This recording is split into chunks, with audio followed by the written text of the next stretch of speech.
Prekybininko darbo diena prasideda nuo prisijungimo. Galime prisijungti naudodami prisijungimo vardą ir slaptažodį arba prisijungti greituoju būdu. Kiekvienas kasininkas turi savo asmeninį slaptažodį. Prisijungiame.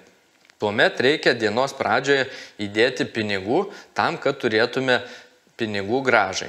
Einame į meniu, pasirenkame kasos operacijos, fiskalinės operacijos, pinigų įnešimas. Surenkame norimą pinigų įdėti sumą arba vakar dienos likutį. Spaudžiame patvirtinti. Atspausdinamas kvitas, pinigai yra įdėti. Galime pradėti prekybą. Eime į prekių katalogą, išsirenkame norimą prekę,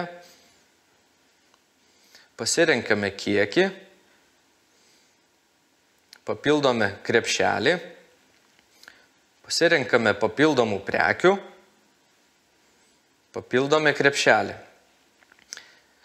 Galime redaguoti mūsų pasirinktas prekes. Galime pritaikyti nuolaidą, ar tai keisti kiekį, ar išvis ištrinti prekę iš krepšelio.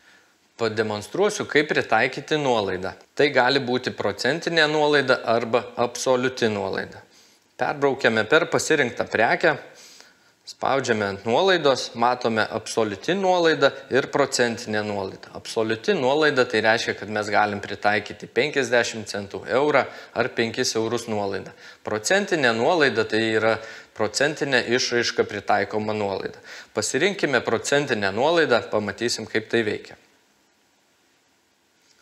Pritaikome 5 procentų nuolaidą. Matome, kad yra nuolaida pritaikyta. Bandykime dabar pritaikyti absoliutinę nuolaidą.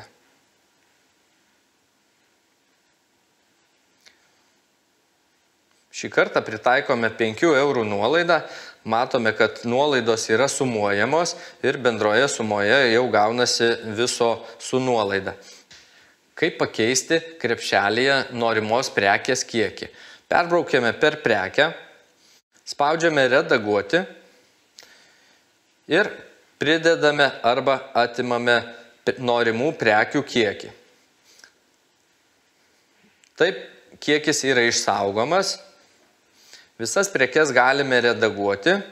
Jeigu klientas pageidauja, galima prekę visiškai ištrinti iš krepšelio. Kvito apmokėjimo būdai. Galime apmokėti grynais pinigais, galime apmokėti kortele. Taip pat yra galimybė apmokėti pavedimu, dovanų kuponų ir išrašyti sąskaitą faktūrą ant kvito. Dabar pasirinkime patį populiariausią apmokėjimo būdą – kortelę. Apmokame kortelę, kortelę priglaudžiame arba įstatome, jeigu reikia, galime įvesti PIN kodą. Įvyksta autorizacija mokėjimo, kvitas išsiunčiamas į VMI, pasirašomas ir akimirksniu atspausdinamas kasos aparate. Pardavimo operacija baigta. Aš, Dovydas iš Čekis LT, linkiu tau, kad tavo čekis būtų didelis ir pelningas.